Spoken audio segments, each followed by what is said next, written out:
Good afternoon, everybody, and welcome to A Table Talk. This is a podcast of the Florida Conference Beloved Community, and it's good to be with everyone on this beautiful Wednesday afternoon. Today is October 4th, 2023, and my name is Erwin Lopez, and I am the co-chair of the Beloved Community Team, which works alongside the Bishop's Anti-Racist Task Force. And today, we're going to be having a very important conversation with the Bishop of the Florida Annual Conference, Tom Berlin, on the topic of anti-racism. We're going to hear about his experiences serving in Virginia, about the new insights he's gained in Florida, and his hopes for the United Methodist Church, both locally here in Florida and globally as well. Then, right after he shares, we will enter into a time of Q&A led by the co-chair of the Anti-Racist Task Force, Reverend Lee Hall Perkins. So please feel free during today's webinar to put in your questions in the Q&A box or in the chat, and we will be monitoring them and we'll answer them at the end of our webinar. And please know that today's webinar will be recorded on video and podcast form for you to share with others. And please make sure you stay tuned for the end of the podcast as we have some very important announcements from the Beloved community. So we're going to go ahead and start. Bishop, thank you so much for your time. Lee, thank you so much for your time. But we're going to start with you, Bishop, and go ahead. The floor is yours, and we're excited to hear from you.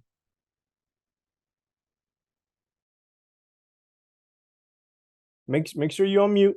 Make sure you unmute. There we go. Yeah, thank you, Erwin. Thank you, Lee, for this opportunity. I'm grateful to you both, and I've got a clock that I'm starting right now to make sure I hold to my time frame.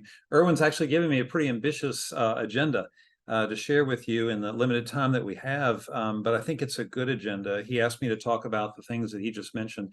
How has anti-racism been in my own life? How's that work that I've done local church as a pastor? As many of you know, before I became a bishop, I served as United Methodist pastor in 3 different appointments and then in seminary as well.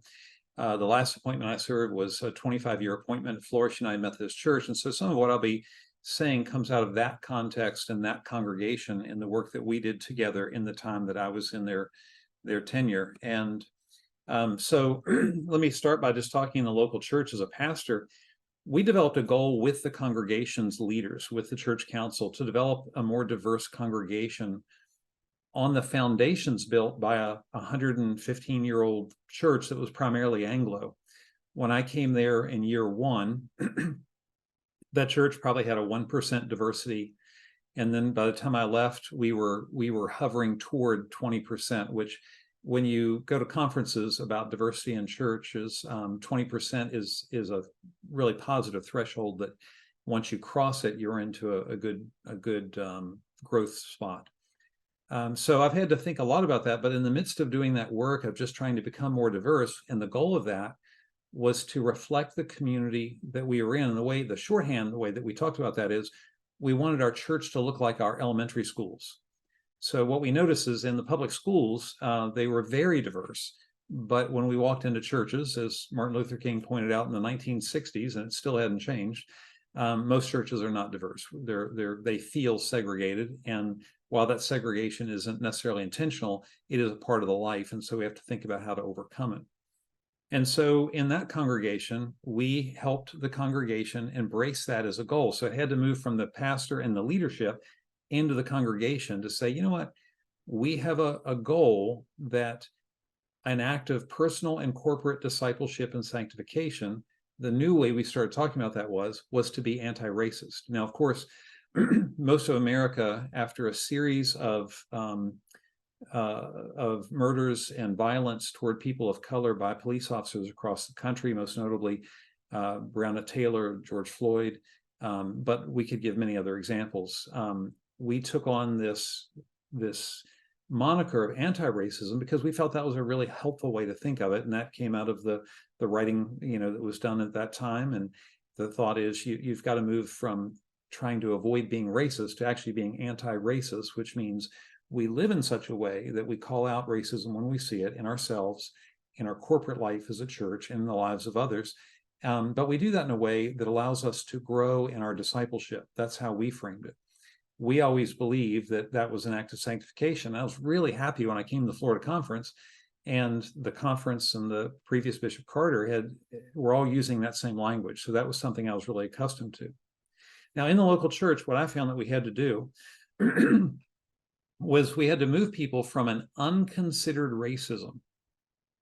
So primarily white people who had really never thought about, am I a racist? And by the way, my experience of white people is most of us do not want to believe that we've ever done or said or thought anything that was racist, but we also don't want to consider whether that's true or not. Even the work itself can feel daunting. So we wanted to move people from an unconsidered racism to becoming anti-racist. And that started by educating people about their own history. Now, I have a personal interest in history. That's just something I enjoy. And so we tried to talk about the racial injustice found in the United States from its roots. And of course, I was living in the state that had Jamestown, which is where the first enslaved people were brought to, the first colonization of the U.S. There in Jamestown. So we want to talk about U.S. history, Virginia history, because that was our state context, and then in our local community. So an example of that would be there was a stone right behind our church, not on our property, but on property connected to it. That was a stone where Confederate soldiers would meet. And that stone was sort of had fame in the local community. And we had to go, look at the stone and really talk about what's being celebrated here. Why is this stone as a meeting place for Confederate soldiers a source of pride for some in our community? And we had people within the history of our church who held that pride and actually helped erect the monument around the stone. So we had to talk about what does that mean to us today. That's an example. We did that through sermon series, through book groups, and through and something that we had in the church called Dinner for Eight conversations, where we met during Lent and had 8 people at a time would meet. And we did this. We had numerous Dinner for Eight groups within the church. But we had a sermon series that dealt with race and racism. And then we had questions that they could discuss at their table. We did some training for how to lead those questions. But we found that all of that had to happen. And we were also doing interfaith and ecumenical work, especially around issues of justice that were community action, community organizing. Sometimes that was in our county, and sometimes that was within our state. And so all of that was happening together. And at the same time, we had to help people develop cultural competency across racial boundaries.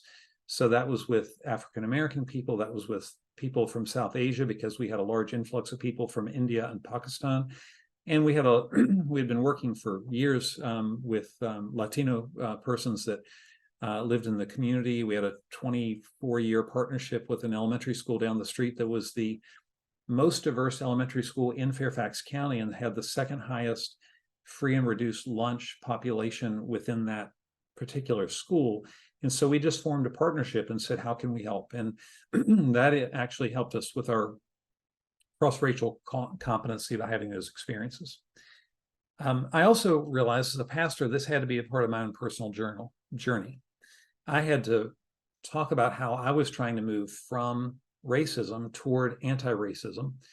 And that had to be confessional, as I've talked about my own personal journey. I had to discover how that was true for me. And I talked about the nature of that work in my life and my wife's, Karen's, life. We committed ourselves to doing a lot of reading and, hold on one second.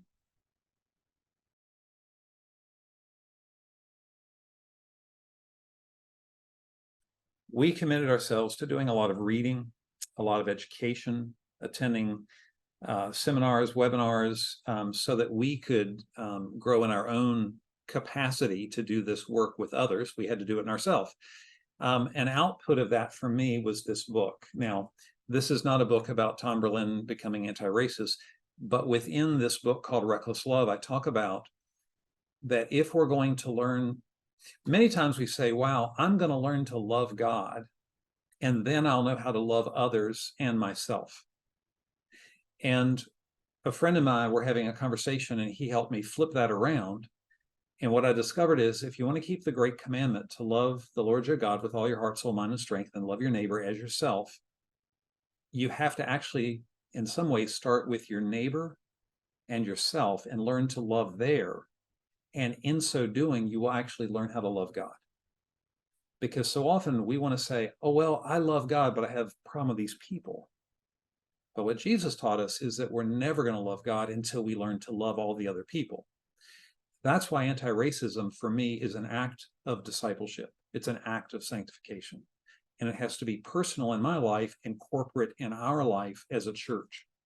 And that would include a conference or the larger general church. So the book became a sermon series. It was a Lenten study we did for 6 weeks. Lent is a great time to do confessional, introspective work. And we tried to design that in such a way that the congregation was doing that work as well. By the way, as I describe this, I'm not describing an event. I'm describing about 10 years of work in one congregation. Because when you work and do this work, if you do it once and say, well, we did that 2 years ago, like it just has, the work is the work, and the work has to always be done because we're swimming in this water. So we have to constantly sort of identify it and deal with it. And if we want to grow and become a community that looks like our local community, every time a new people group walks in, we're going to have to do the cross-cultural competency work again, because Indian people are not like Latino people, and they're not like white people, and they're not like African people or African-American people. So you just have to keep doing the work year by year by year, and you have to embrace it, not as the hard work. You have to embrace it as the good work. It's the good work we're doing because we want to actually fulfill the Great Commission and the Great Commandment, to love the Lord your God with all your heart, soul, mind, and strength. And if you want to share Christ and go into, the equivalent of, Jerusalem, Judea, Samaria, and to the ends of the earth, sometimes the ends of the earth has come right to your community. So to do the Great Commission, you have to learn the Great Commandment. And so we just found that the cross-cultural work enabled us to actually do evangelism. Now, in the local church, a couple of other structural things we had to do that I wrote down. One was we had to do, or when I'm checking my time, okay. We had to do human resources work. We had to make changes to hiring practices to consider the matrix of diversity that we desired on our staff team, because people need to see themselves when they walk into a church. So if you're an all-white staff, you're never going to attract people of color.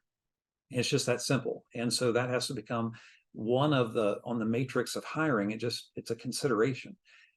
And we had to undertake training in diversity, equity, and inclusion for all of our staff. And I had to model my excitement about that, and not like, oh, I got to go to the DEI training. Like, you just can't do it. Doesn't work in that way.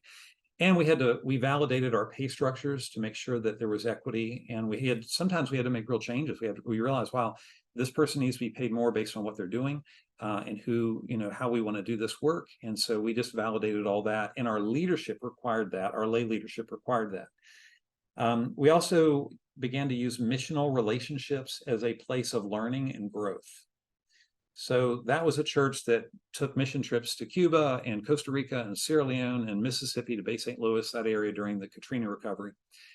And we just discovered that we could build cross-cultural training. We could say, hey, we've got to get you ready to go to this country or ready to go to this place. So here's a training. But the truth is, building it into the mission trip meant that they always had it, but they were often more willing to do it to prepare for the trip, if that makes sense. So we just tried to use everything as an opportunity. Now, let me switch to Florida Conference. That's a little bit of my personal life. That's my work as a pastor. So let me switch quickly, because we've got about 3 minutes. Take your time, Bishop. Take your time. Honestly, don't even worry about time. Take your time. You're okay. Yeah, take your time. And by the way, if you all want to talk about any of this in the Q&A, this is a really exciting part of my own life, and I'd love to talk to you more about it. But in the Florida Conference, as you know, we've got a dismantling racism plan. This is my copy of that plan. And I've taken time to read this and actually reread it. And there's some points of the plan that I've tabbed out because they're either things I'd like to think about more or questions I've got. And so first, I just want to thank everybody who did this. This happened before I came. This is when Bishop Carter was the bishop here. And it begins, in the year of when George Floyd and Breonna Taylor, I'm not reading exactly, but the idea is we have to mark this time frame that we're in, but it is actually a plan for all time, in the sense that anti-racism is always work that humans have to do. By the way, you're not going to hit a year in your life when you're not going to need to do this work. Many of us hope for that. I was born in a time, in my youngest days, I heard Dr. King's name and he was alive, but of course, not for very long in my lifetime. He was assassinated. And then the work continued through other people and other times. And there's a part of me that always thought, oh, I can't wait till we don't have to do that anymore. But the problem is that sin is so deeply embedded into human relationships that we will always want to not know our neighbor. And we will always find ways to say that another person is another person and not my person. And we'll always find ways to protect ourselves from uncomfortable things, like talking about race and diversity and loving God and loving neighbor. So I'm really grateful for the team that wrote this. I'm grateful for the conference, the Florida conference passed it. I think that's great. And I'm really pleased to join you in the work. And it is work, but it is good work. It's a sanctifying work. I'll continue to do that work in my personal life as a part of my sanctification. And the way I say it is, I embrace the fact that this work will always have tension and discomfort.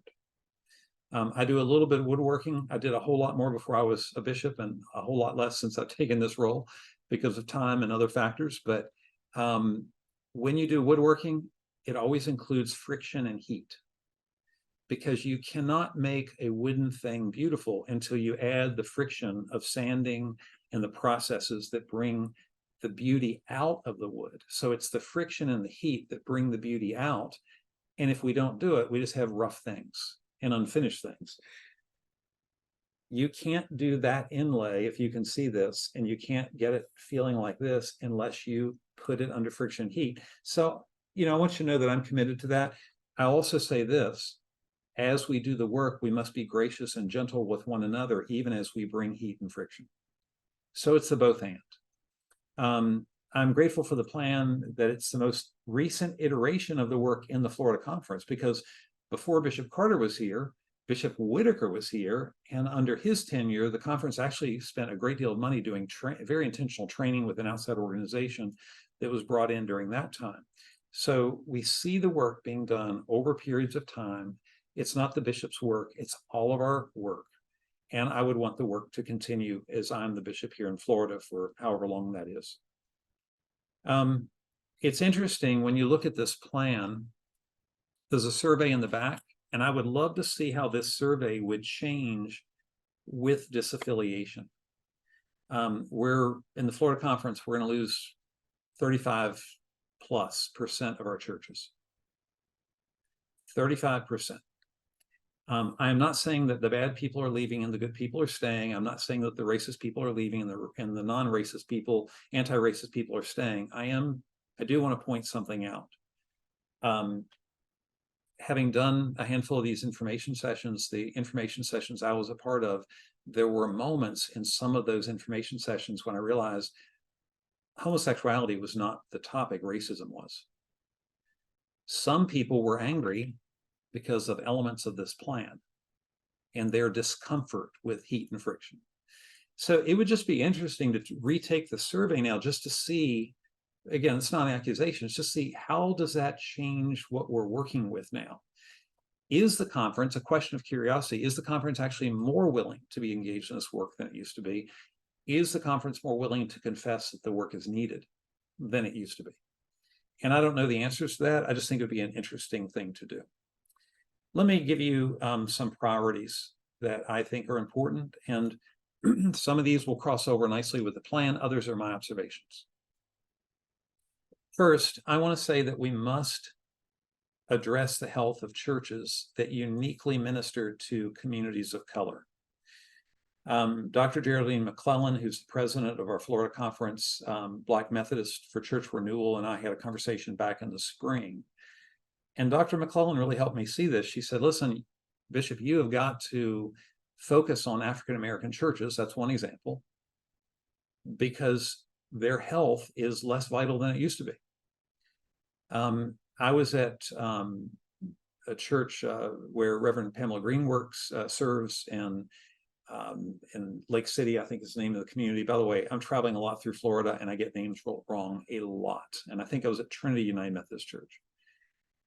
On the front of the church was a banner, and the banner was a picture of a 12-year-old girl. I thought, oh, how nice.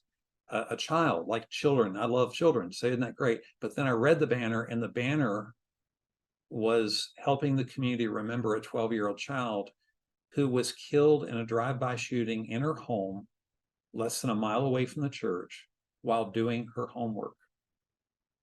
Essentially, she died because she was doing her homework at the kitchen table, and the random act of violence that was a drive-by shooting claimed her life. Now, first I want to I'm grateful that that banner was there.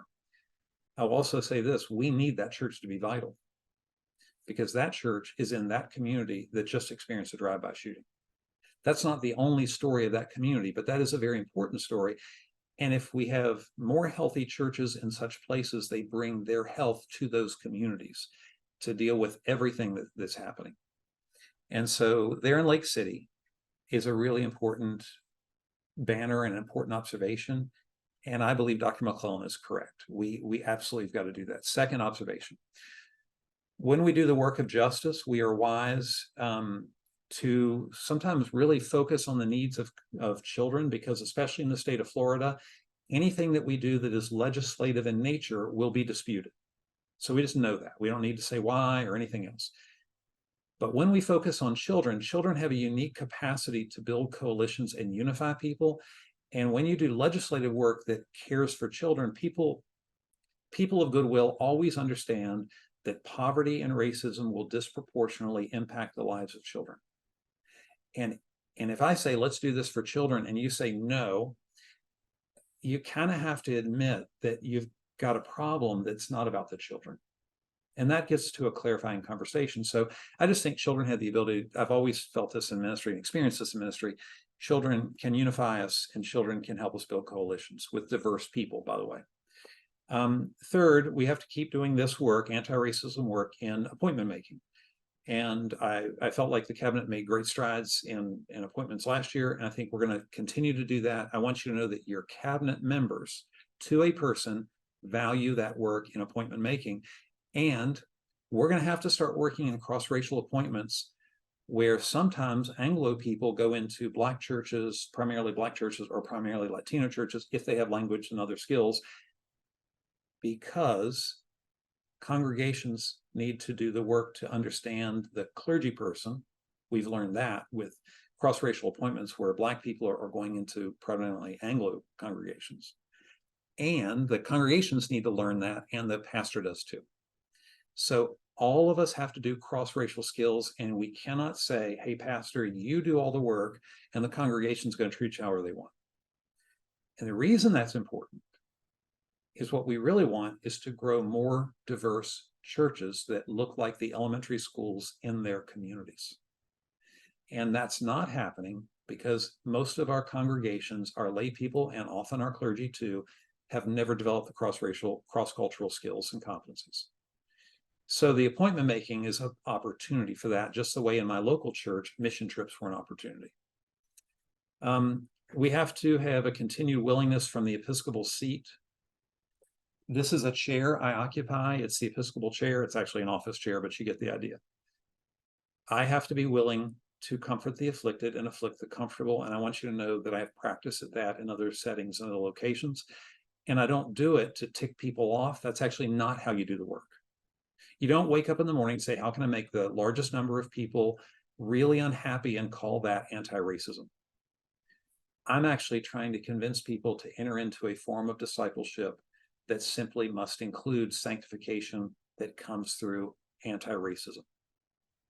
And to do that, we have to work with people in strategic and smart ways. And we can do that, and I would love to be a part of that with you. We have to continue to implement this plan. Later today, I've got another meeting, and it's about that, the continued implementation, and that'll be one of many meetings, because that's just how the work gets done. And they're not always by me, because it's the work. I'm participating in the meeting I'll come to this afternoon. I'm not leading it. The members and leaders of the anti-racism task force, and then also the Commission on Religion and Race and the Florida Conference, they have to be primary leaders and motivators, but they need all of us to be a part of that together. And I just want to observe that.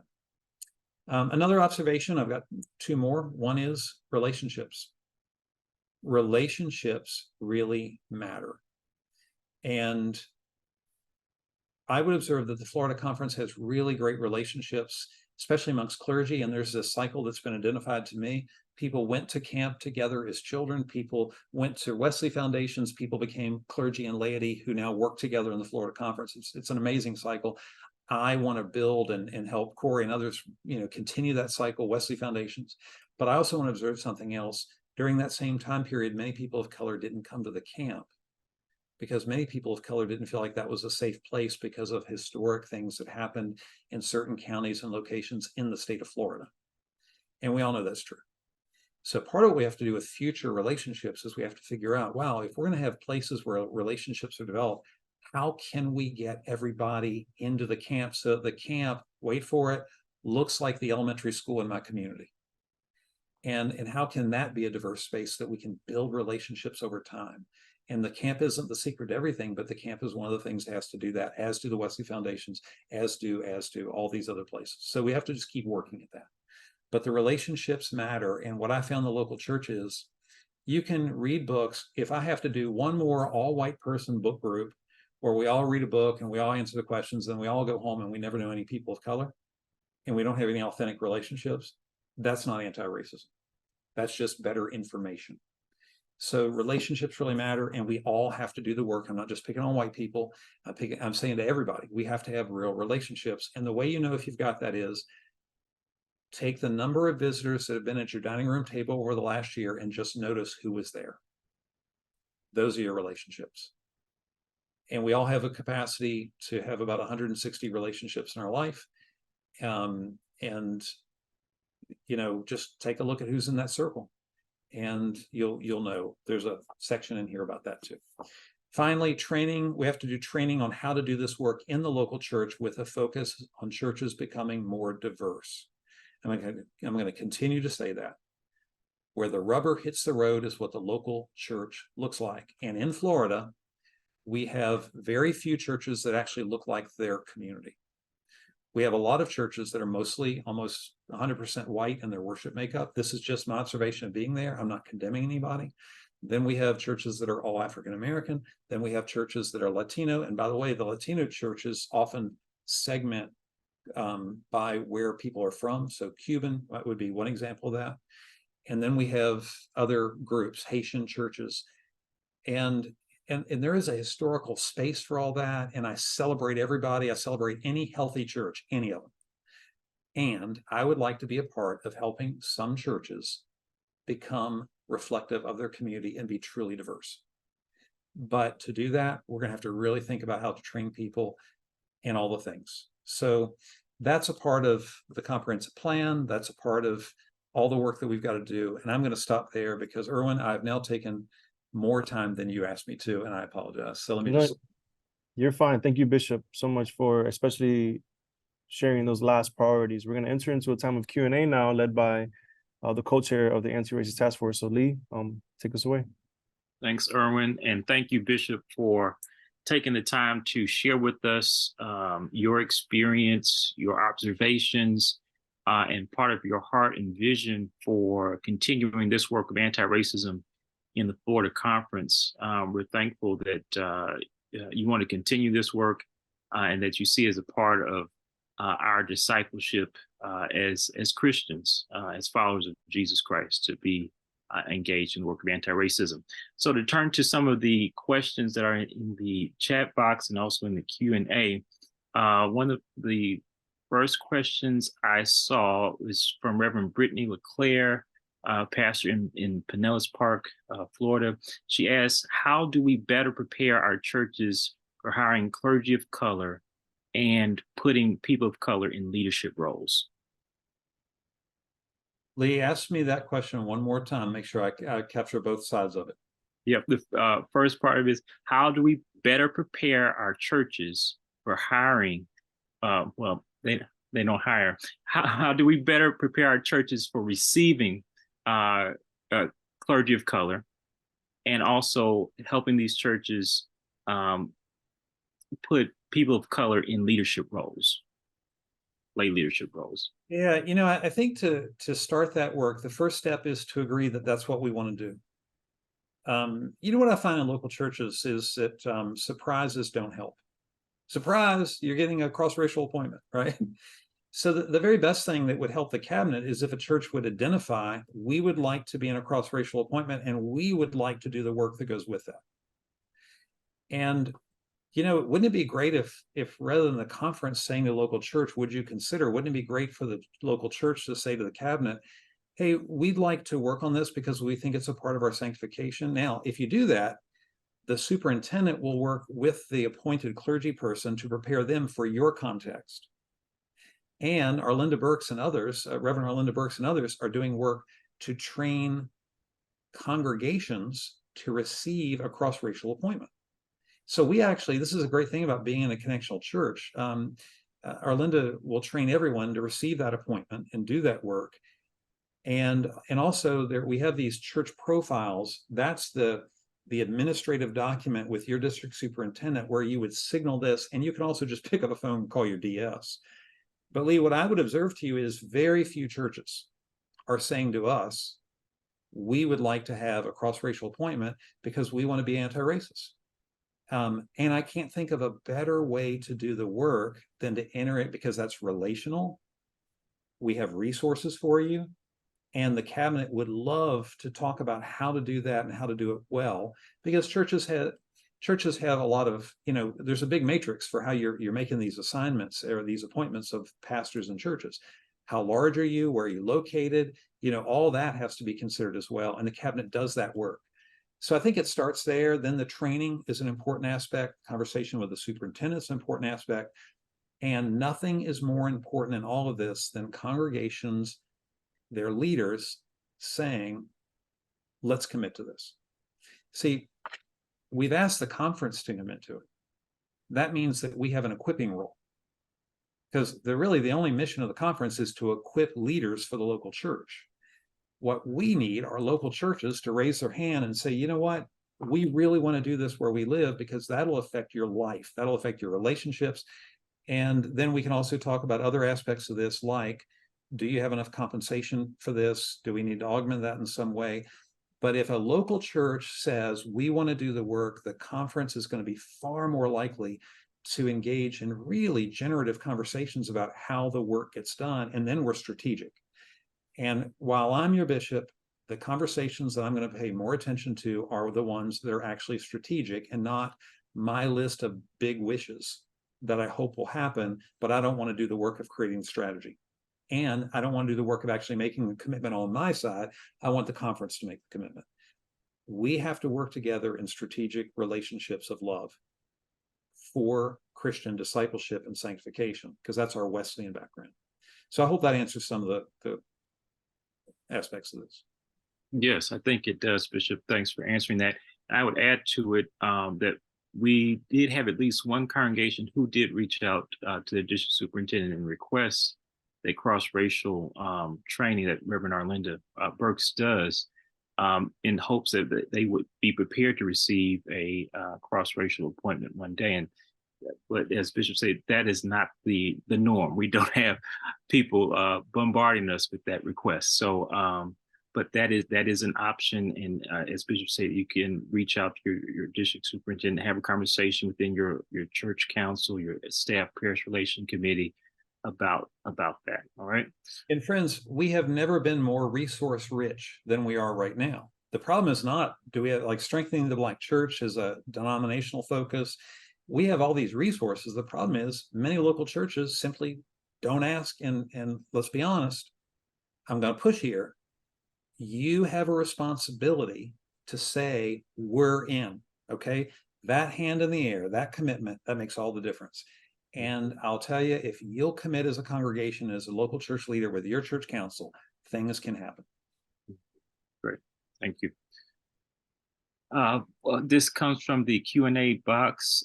The person is Roland Heinrich. He says, in my view on the current split on LGBTQ plus inclusion, it is a reflection of our failure to deal with racism in the church over the past 40 years or more. It's the same argument Same arguments were used to defend segregation in the church, and now we're hearing them about LGBTQ plus discussions. Bishops, do you have any thoughts on that? Yes, I would say that there's a lot of truth in what's being stated here, and let me just observe another aspect of this. There is a accidents often happen at intersections. So I served a local church where we faithfully built relationships and had about 90 persons who were Latino in some way, different countries, different points of origin, but Hispanic Latino could be a fair designation that they would self-describe.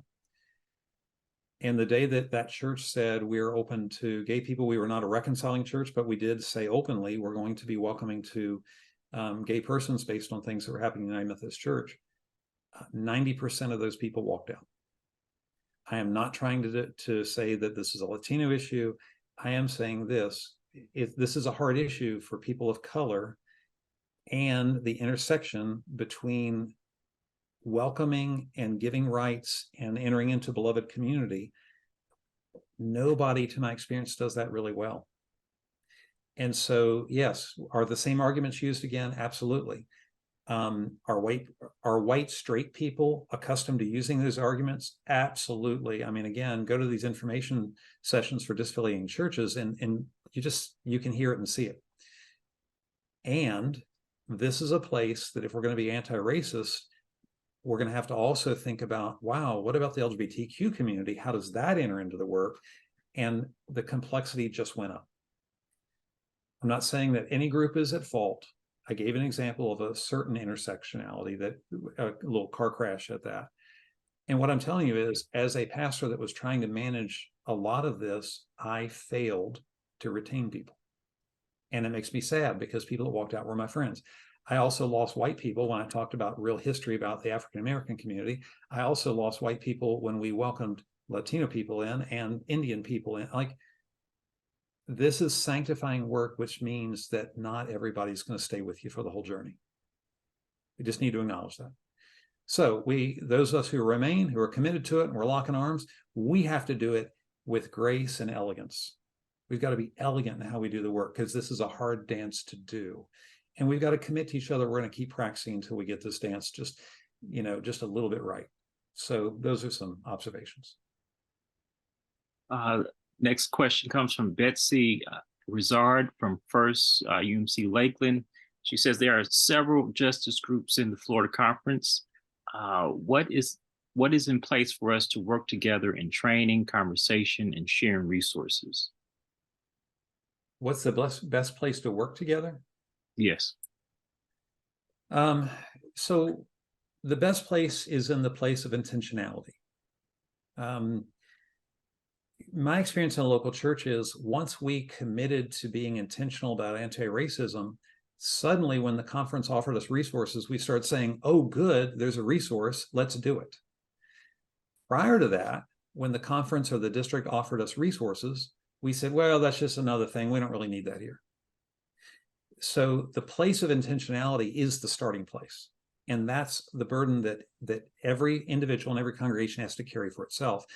And by the way, there's no outside bishop, superintendent, or task force that could come into your church and get you to do anything or require you to do anything. So what I would say is, get with your church leaders and your congregation and say, hey, can we make this a priority? And then you're going to notice, if you go on the conference website, and by the way, you can call the annual conference and we will help you connect. You can call your district superintendent. That person will help you. You can call Janet Earls with Congregational Vitality, because this is a function of Congregational Vitality. You can call Lee and John, his wife, who work on the task force. You can call our folks with religion and race. Can I just tell you something? I mean, Lee, let me ask you a question, Lee. If a congregation would call you and say, hey, we'd like to begin this work, would that be a welcome call in your life? Or would that be oh, I don't have time for this? That is a welcome call. That's part of my job. Part of my job. So, yeah. And let me ask you something else. How often is that call coming? It does not come often enough. They do come from time to time, but not often enough. We've got over how many churches We had hundreds of churches, but I can probably count on Nearly my- 400, nearly 400 churches. yeah. Yes, so there are resources, and we also have district anti-racism teams, which is another resource for you to contact and to Thank walk. you. Reverend Dr. Sharon Austin has just appeared on my screen, and that is a name I have not named, but who leads our justice ministry. And Sharon, thank you for literally popping up on my screen so I can say, and another big resource is that Reverend Dr. Sharon Austin. So Lee, I take it back to you for brokering this conversation. Yeah, no problem, no problem. Yes, Sharon is the GOAT in our conference when it comes to justice ministries, greatest of all time for those who didn't catch that. All right. Let's see. Other questions that we have here. Shannon Harris asks, is there training that is available for laity and clergy in terms of related to anti-racism? I would like to ask Sharon if you would take a moment, because I'd like you to answer that. I think it's going to be a better answer. And I will tell you that about 10 minutes before I entered into the Zoom call, I was sitting in Sharon's office getting some answers answered, so some questions answered. So Sharon, just take a few minutes, because I've got a lot of. Absolutely, Bishop. Thank you all so much. And as I listened, Bishop, to your responses, I join the many who are greatly encouraged. I appreciate so many people joining the Zoom in the middle of the day, and that is a credit to the outstanding work of Reverend Erwin Lopez, who regularly hosts these conversations, and to Reverends Lee and John Hall Perkins for their just really phenomenal practice, graceful leadership of our anti-racism task force and the conference. That being said, I do want to acknowledge, I was smiling a little bit. I've mentioned to Lee and Jonna recently that the East Central District Building Bridges Anti-Racism Task Force is actually a group that would like to meet with them. And we hope to have an opportunity to schedule that, because the work is massive and it is difficult. And it has a considerable and historic sense of how it feels to people, along with all of the prescriptive ways and opportunities for collaboration that we have to work together. In at least some of our districts, I would like to think all, and where there is an existing anti-racism team or task force, it actually is comprised of lay and clergy. And so if you are in a district where that is not the case, then my strong suggestion would be to speak with the district superintendent or the district lay leader or the chair of the anti-racism team and indicate your interest in being a part of it. One of the challenges that I think I just want to address largely to the leaders on this call and to our folks around the conference, especially whenever I receive the question, how can we have these conversations in our congregations? What do we say? We're afraid of making mistakes, saying the wrong thing, all of which is legitimate. Probably the biggest fallacy is the assumption that we live in a post-racial world. We do not live in a post-racial world. We live in a significantly racially charged world, and in a church where, in some more specific and clear ways than the church has engaged for the 200 years plus of Methodism in the United States, we have also acknowledged our history. It has been tragic in a number of instances. And when we claim our hope for the future, it is because we will do this work together. And so I know that I am not alone in saying this next statement as a person who has served all cross-racial, cross-cultural appointments in the Florida Conference, so local church and extension ministries. I can recall the Sunday where, as I greeted parishioners leaving after a worship service, I saw a couple kind of hovering off to the left of the narthex. And I thought, well, they probably want to speak to me. Maybe someone is having surgery in the morning, prayer, there's some crisis. And she came to me along with her husband. And I always think about what is whispered versus what is said out loud. I think if you don't talk about racism so much, it will go away. Now, I thought, nothing could be farther from the truth.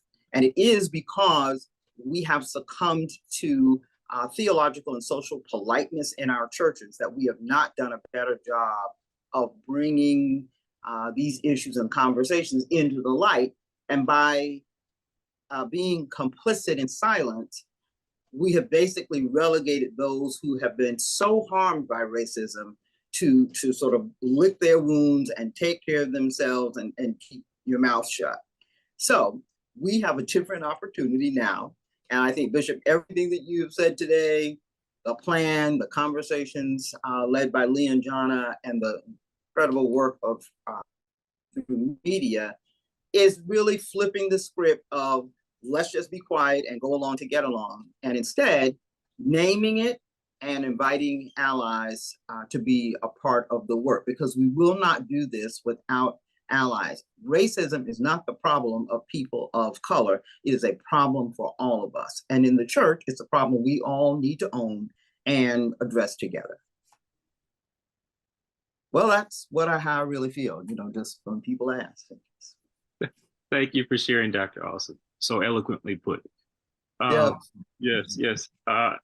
Another question that we have here, and we've got a few more, is what is being done to make sure that clergy of color are receiving an equal or better pay, as well as better appointments with resources? And I forget who that person was, but you know who you are. 3 years ago, money was applied to a number of clergy to augment their salaries. That time is running out, and unfortunately, what wasn't done. So typically, when you take money and you bolster someone's salary, you also create a plan for how the church will then sustain that. Because if you don't, they fall off a cliff. Because if the money's no longer there, there's a drop down, because if the money's not being sent and the church isn't going to do that work. This is why congregational health and vitality is so important. And friends, there aren't easy solutions to that.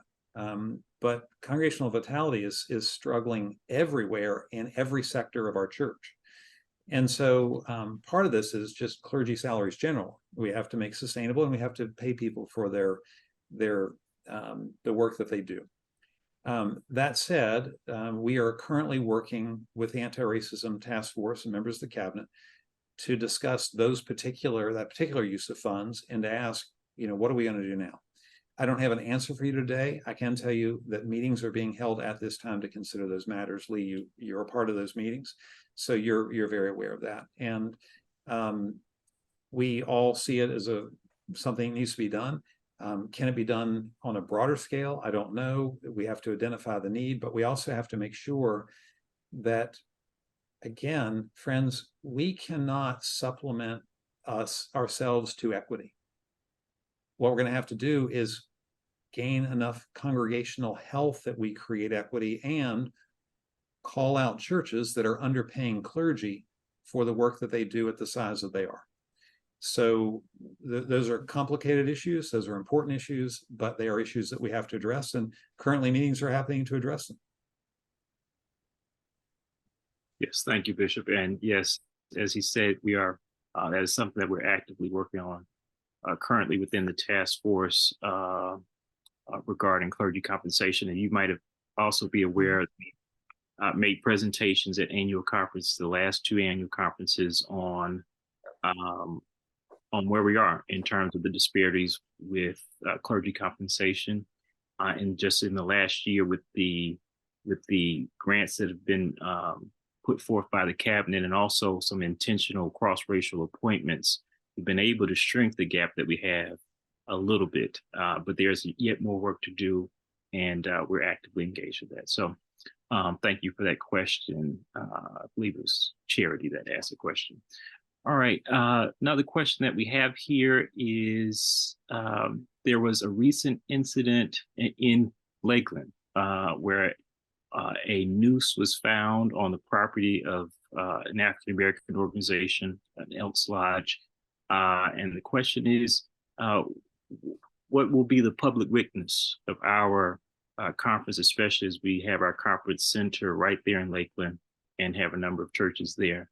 What is our public witness to this incident in particular, and the many other attacks on diversity through book bans and other pieces of legislation that are attacking diversity within our state, and particularly African Americans? The story in Lakeland was posted, I believe, last night about 5 p.m. and the Lakeland Police Department are investigating that. And so what we will do today is to put in a call and just discover what have they found, what's happening, and we can call the Elks Lodge. This week, our communicators out of the office who would typically take the lead in that effort, and so we're lacking that resource. But that's to say that we're not going to produce a public statement until we actually know what the facts are, because that's not good for anyone. So my experience as a pastor is the first thing that you have to do is slow down and find out what's going on, and then you can officially speak to official facts. If it is determined that it is a noose, it is not hard for us to put out a statement.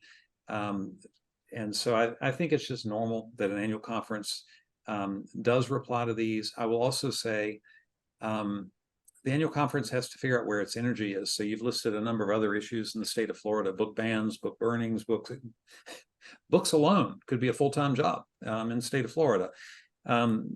This is a complicated space, and we're doing this work in the year of disaffiliation. So part of a bishop's role is to determine where will the energy, the limited supply of energy and resource from an annual conference, be applied. It will not be applied everywhere. It must be applied somewhere. And so when I look at that general resource, one of the places that we're trying to apply it is dismantling racism, and a plan that was accepted by the annual conference that we now must live out. What we will not do is pick up the paper every morning and figure out what to be angry about. Because in the state of Florida, quite frankly, in my life, there's a lot to be upset about. Yeah. And so we will have to figure that out as we go, and we'll do that as a team, and we'll try to make the best decisions, understanding that the conference won't always speak out on everything, and that may be frustrating to people. And when the conference speaks out on things, that will be frustrating to people. I can live with the frustration, but I do want you to understand we have a finite set of resources that we're trying to apply in the best way possible. And with this one article that was just lifted up, once we have some facts, we'll make some decisions. Okay, thank you, Bishop, for sharing that. And we have, let's see, one more question, and I probably will be the one that would answer it. Currently, how many districts have a functioning anti-racism task force? How can we be accountable to one another? Last time we checked, we had 7 districts, 7 of the 8 districts that had anti-racism task force teams, and we probably overdue for a check-in so that we can all collaborate, come together, and share ideas, what's working well in our districts and whatnot. So we can expect that to happen in the future. And last question, and this comes from me, Bishop. What do you say to the pastor or lay leader who is worried about having conversations about race in their church? First, well done for realizing that you should be concerned. That's important. Second, as a pastor in a local church, if they said, Bishop, what should I do? I would say my experience is that anytime I entered into territory that I knew could create division in the congregation, I first met with our leaders. And I did that relationally, one by one. I would go to lunch, go to breakfast, have coffee, meet them after church, do something. And I just say, hey, this is on my heart. This is something I think I've got to move into. Help me as a leader. How would you do it? And I'd put some of the burden on them, so that I never saw myself as the prophet who was going to tell everybody what was going to happen. I saw myself as someone who was leading a team of leaders, And so I would one by one bring the leaders in. That would include my church council and my staff parish relations committee. Because when you do this work, people are going to complain. So tell your leaders ahead of time that you're going to do the work so that when the complaint comes, they can say, you know, he's already told me about that, or she has already told me about that. Once you do that work, then if you work with a team, on a staff team, talk to them about it. So notice what we're doing. We're starting with our leadership circle. We're expanding. And eventually, when you do the work with the congregation, you're going to say not, God's called me to do X. You're going to say, you know, we've made a leadership decision at church, you know, at First United Methodist Church. We've made a decision that we want to include everybody and we want to love everybody. And we think that's what Jesus is asking us to do. Please notice how I'm rooting everything in my Christian faith and in the Bible. I would give scriptural verification for why we're going to do this hard work. And as a result, here's what you can expect in the coming weeks. By the way, on week 1, I don't say we're doing this. On week 1, I say, here's what you can expect in the coming weeks. And I give people a calendar of how we're going to do that. If it's a sermon series, I'm going to tell them ahead of time. If it's a workshop, I'm going to invite them ahead of time. And I would encourage, and then I would talk about how this has been life-changing in my life, and I would do some confession. Hey, everybody, as you know from this book, I realized the thing that white people never want to learn. I realized that my ancestors owned enslaved people, and they thought that was a good idea, and they thought that was fair and equitable. I can take you to the places in Clark County, Virginia, and the city of Winchester where the property existed, where those persons lived, and where they lived with members of my extended family. That was a really hard thing for me. Some people in my family thought that was no big deal. Others said, I'm not going to feel guilty about that. I said, actually, it makes me really sad. And that's opened up a way that Jesus has entered my life. And it's been a new experience of learning how to love other people and love myself and to love God. That's what I'm committed to. So I'm giving you sort of a quick answer, Lee, to a very complicated thing, but I want you to notice, I don't believe in standing up, surprising people, ticking them off, and calling it leadership. I believe in building coalitions. I believe in getting people on board. And I believe that Christian discipleship and sanctification is the hardest work humans do because it's actually transformative. And if you say I was successful by the number of people who left your church, you're not a leader. You're just somebody who's good at raising stuff up and ticking people off. What I'm actually trying to do is to change lives so they become more Christ-like and they grow in the love and knowledge of God. And finally, this is a book by Dr. Paul Chilcote, who will be speaking at an annual conference this year. I've invited him to do that because of this book. It's called Multiplying Love. This will give you the theology that you need to do this work in a very readable form that clergy and lay people alike. And I am promoting this book a lot because I think it's really helpful and it roots us in our Wesleyan theology. And that's a part of our job. Our part of our job is to use our Wesleyan theology to do the good work we're doing in local churches. And finally, in answer to this question, nothing built community in our church more than the willingness of our leaders to lead our congregation through a process over time where they learn to love their neighbor. Nothing helped them say at the end of it, you know what, that wasn't much fun and that was tough. And some of your sermons were tough, but I did it. I got through it. And you know what? It's changing how I act in my workplace. It's changing how I talk in my family. It's changing some norms in my extended family. And I just want to thank you. I had people walk up to me and say, I just want to thank you and this church for the change you brought. And friends, that's the point I'm trying to get to, is the point where somebody's life changes because they were in church together. So I think it's all possible, but it's a lot of work and it's not easy. Thank you, Bishop, for sharing. And I'm sorry, I got to apologize to you. I said that was going to be the last question, but there's one more question that came up just recently, and I think it's a really good question. So I do want to pose it, and this will be, promised this time, my last question to you. The question comes, is there any word of encouragement or advice, particularly for those who are pastors of color in our conference that are leading and doing the work in fairly homogeneous white churches and continually receive either blatant racial feedback or microaggression? So what is your pastoral word to other pastors of color who are serving in cross-racial appointments and having a hard time racially? Yeah, somebody's got a lot of experience with white people. Never underestimate their capacity to not even understand what they're actually doing. And I'm not saying that's right. I'm just saying your experience, I absolutely believe. So I think that part of what you do is you build allyship within the congregation, not you against them, but you create norms. We had a situation with a pastor, African-American pastor, Shenda Lee, who was in the Virginia conference, who received comments about the size of her earrings. And so she wrote an article about my earrings, and she said, this is what it looks like for me to be me. And I love my earrings. And well, what happened in that church at Fairlington is they just learned that it's okay for people to wear earrings of every size, you know, and she didn't do it with a bad attitude. She didn't. Now, I'm sure there were white people who felt that. But the norm in that congregation became, hey, we're going to do this work. We're going to learn to love each other, and we're not going to accept people making snide comments about our pastor's earrings. By the way, she also bought larger earrings. I don't know if that was a good idea or not, but I do know the situation. Why do I give you that example? Part of this is you have to find people in leadership, and you've got to talk about the microaggressions, and you've got to say, hey, how are we going to deal with norms? Because again, it's not just about that one exchange, it's about every exchange. Quite frankly, if you'll talk about the size of your pastor's earrings, God help us if a person of color who you've never met enters the congregation because they live down the street and they actually want to know, am I going to be accepted here? So one of the best questions I received from two married gay women who entered the congregation that I serve was this: we just want to know if we can be safe here.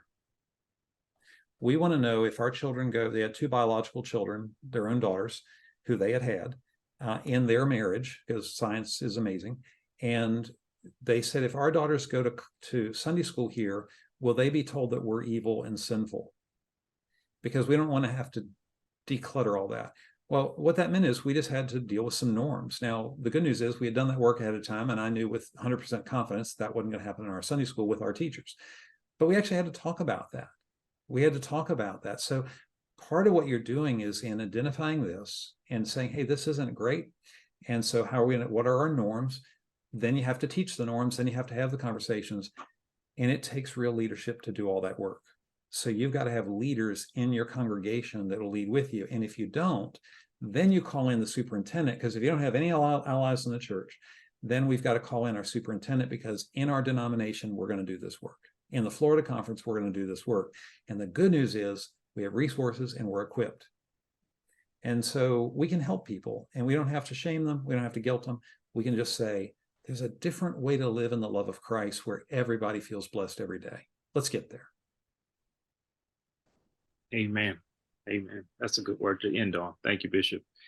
Erwin, I turn it back over to you. Thank you so much, Bishop, for your time. Thank you, Lee. Thank you, Dr. Austin. And thank you to everybody who's joined us in this webinar. We hope that this has been encouraging for you, and that this has given you some practical tools for you to implement in your local church, and also to hear about the Bishop's vision and how we're implementing anti-racism as part of our core vision. I do have some important announcements I want to share before we go. Really? Yes, go ahead, Bishop. Let me just cover myself. First, I want to thank you and Lee, Erwin, thank you all for doing this. Second, I am certain I left people out when I talked about the resources that are available. I'm sure there were names I didn't mention. Please know that as a bishop, I don't carry everything right here. I wish I did. That's my finiteness, my limitations. So just know I love everybody's good work, and I just want to make sure I say that, and a conference website will help you access those. All right, I'm out.